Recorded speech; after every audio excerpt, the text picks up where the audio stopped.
Come on now. You're seeing the same thing I'm seeing, right? A place only reachable by plane or boat, where the front porch faces the world's premier salmon grounds. I'm not sure a narrator is required at the moment. So how about we both just sit back and let Southeast Alaska wash over us like, say, a waterfall?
I've done a lot of fishing in a lot of places, but never have I seen anything like this.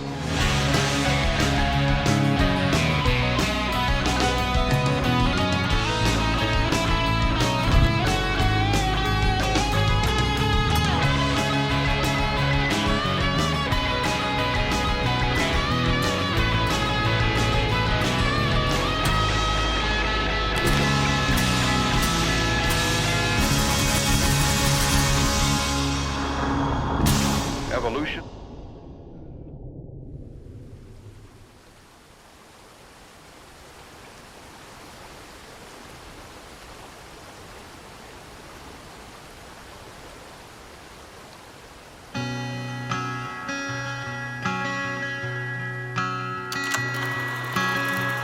Alaska has a great, great destiny.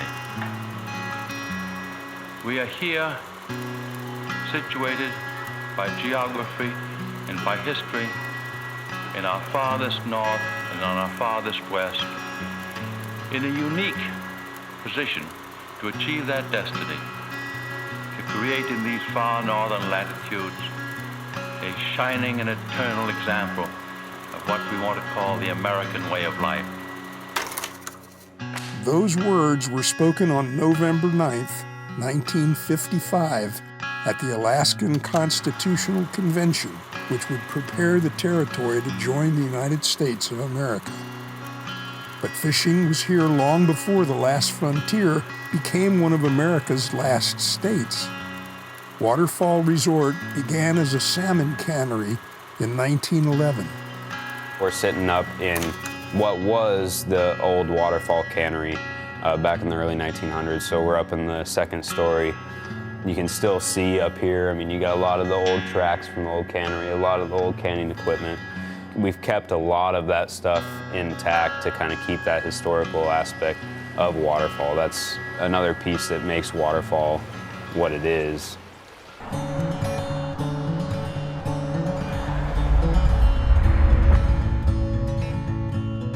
A float plane delivers us to Waterfall, which sits on the western edge of Prince of Wales Island, a 2,700 square mile landmass of green conifers and dirty blonde tundra.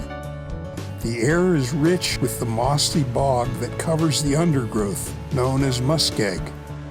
Nutrient-rich runoff feeds into the swirling ocean currents, making Waterfall a feeding ground and migratory crossroads for salmon. It's something new every single day here. Whether you're running to the same place every single day, the weather is going to be a little different. It's going to put a little different glare on the mountains or a little different shade on the mountains. Or you're going to see a whale in one spot or sea lions. Southeast Alaska never disappoints, and I can't get enough of it.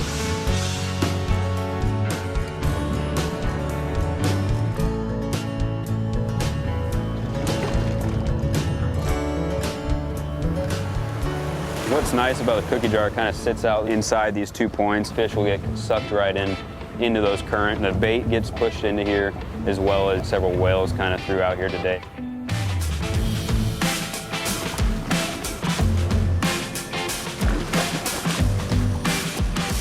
The first day we fished silvers, they started off the bottom. We started to see them in their more peak silver season. They're going to start coming up in the water column, attacking bait very aggressively because they school in high numbers.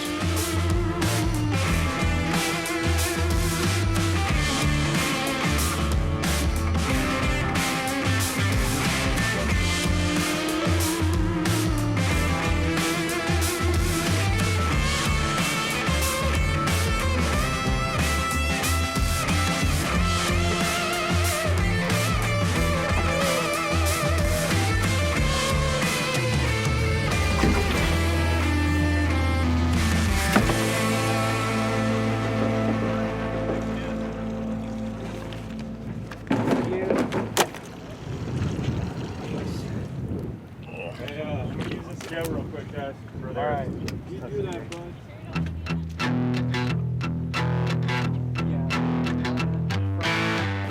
On our next stop, friends, we learn that salmon attract humans as well as other diverse forms of life.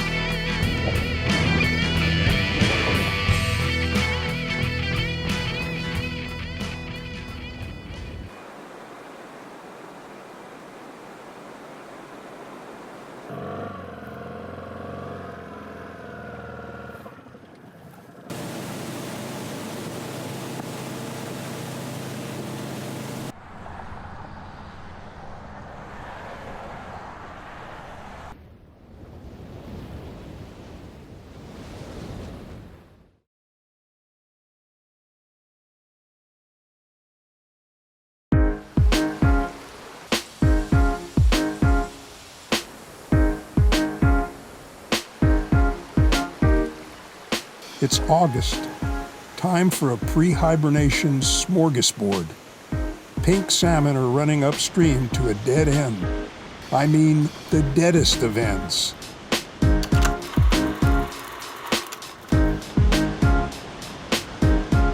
This black bear finds an elevated perch and waits, like shooting fish in a waterfall.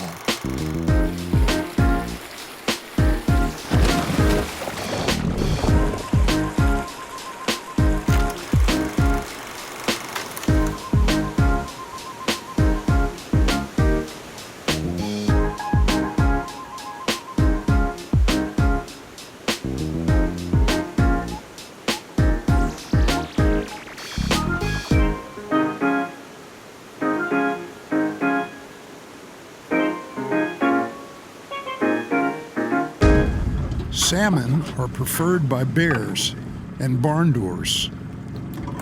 We just caught a little pink salmon here. We're gonna chop him up, nice and mushy meat. Perfect for those big halibut. There's areas where we will target halibut, where we actually drop bigger gear and kind of jig for those halibut. Could be a sandy or a flat rock bottom that we'll look for kind of a slope or a trough where they can just sit and ambush whatever comes in front of them. The water gets deep quick around Waterfall. The depth finder is the first clue. The whales are the second.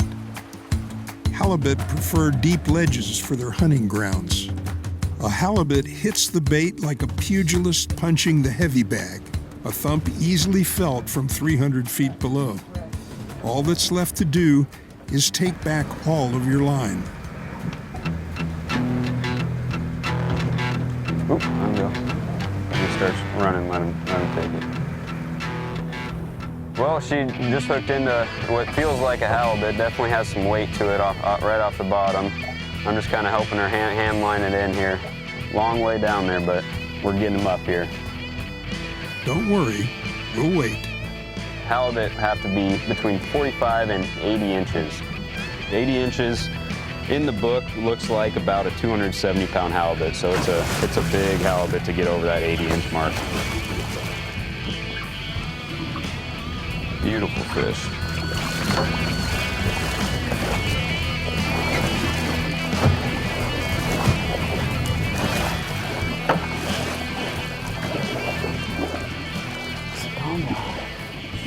Let's see. Beautiful fish.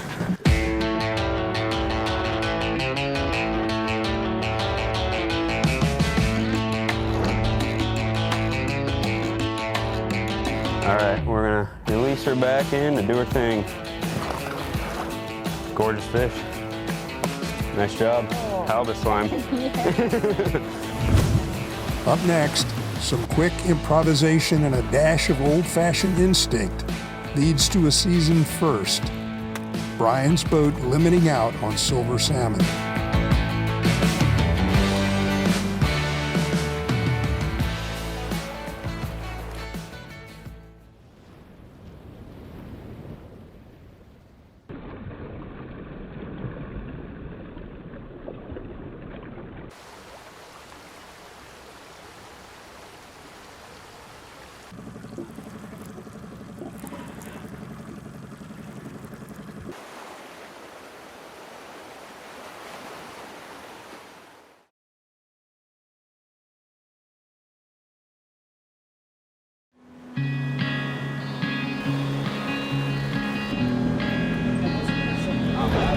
There's not very many days you go by that you're not gonna get rain.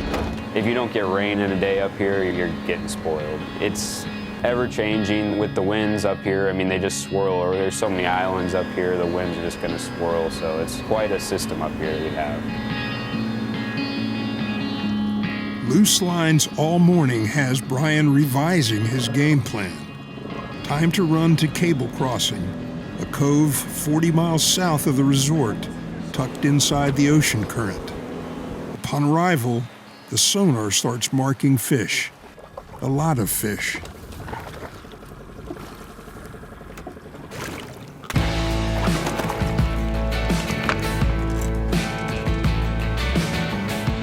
With silvers, when they start schooling, you can stay on top of that school and really just start piling in the numbers, which is awesome.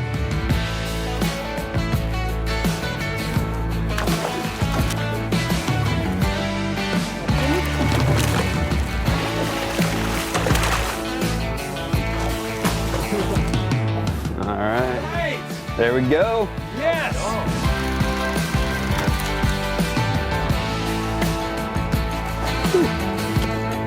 There we go. There's a couple quick ones.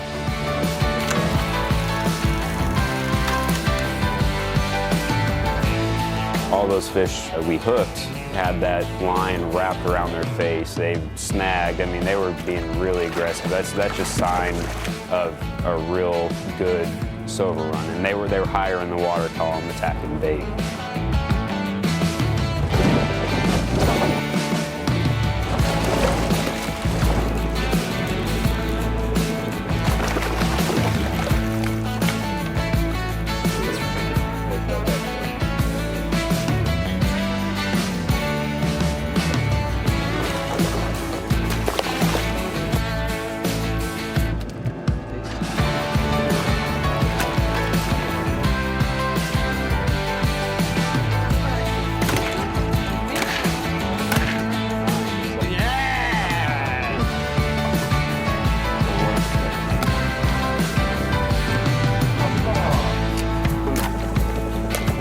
There we go.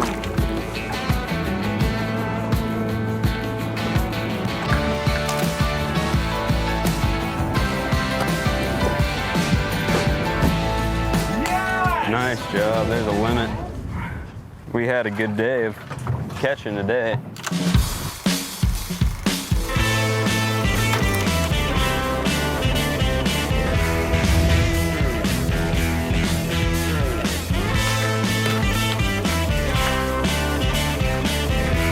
When all 26 cabins are booked with guests expecting to take home their spoils, there's a lot of fish to process.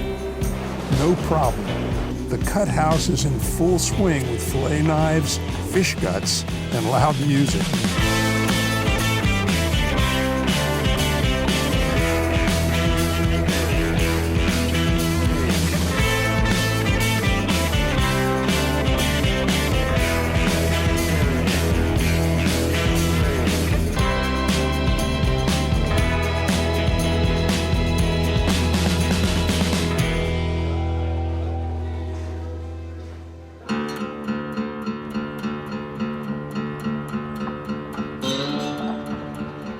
no more stockpiling silver.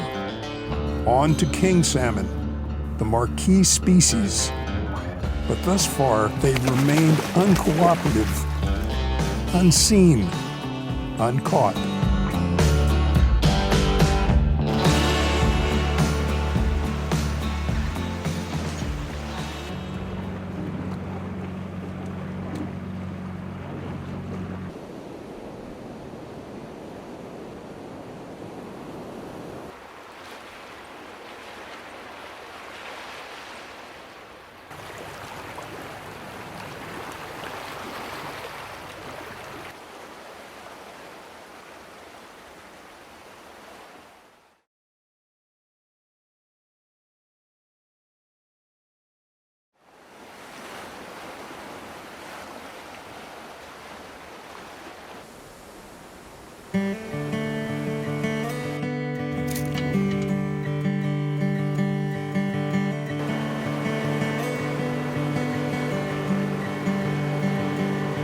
So we've closed the barn door and won the silver medal.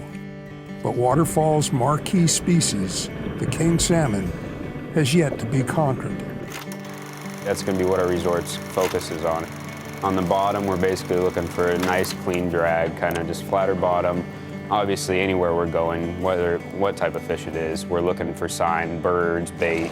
The kings generally are going to hang the bottom 15 feet of the water column. They're a little lazier than the silvers. They're going to kind of sit on the bottom, sit in those currents, and just wait to attack. After fishing a bevy of wonderfully named fishing spots, Cookie Jar, Cable Crossing, and the aptly named Pineapple, it's off to Noyce Island for king salmon. Back when Waterfall began, they didn't have the radar, the mapping or anything. They only could fish basically the inside. They couldn't go outside. Noyce, you can pretty much just go quarter mile from one spot and be at the next. If they're not in one spot, they're gonna be in another. Just keep it tight. When they jump, they get a lot of slack in the line, so just get that nice arch to the rod. Nice and easy. Just digging like a king. Nice and easy. So we're gonna try to lead his head right into the net.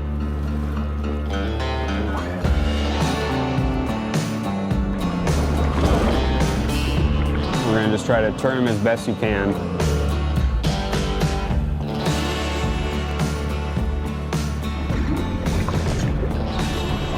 We're gonna get him right here. Okay, just kind of pull back. Oh. Lift up as much as you can.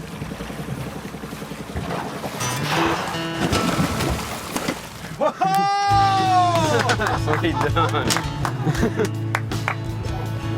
That's what we're here for. Oh my God! Oh! You did everything perfect there. Immediately, I mean, this one, when she hooked it, just took off. I mean, started taking drag. I mean, that's one thing kings are gonna do versus the silvers. They'll use that drag. I mean, they're gonna pull that drag. Just hung straight down for a while and kind of hang and let it tire out, and eventually these fish will tire out, and here he is, about a 20-pound king.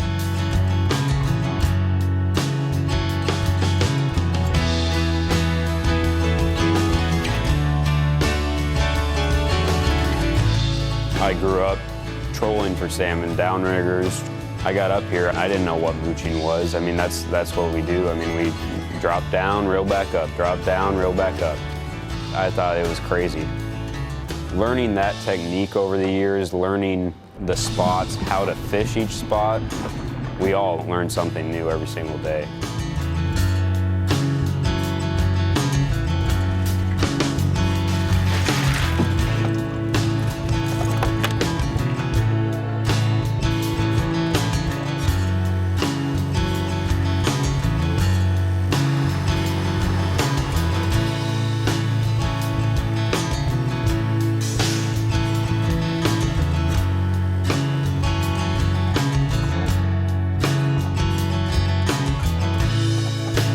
Waterfall may be a new story to us, but it's an old story that's been told many times, 65,000 times in fact. That's how many anglers have fished here over the years.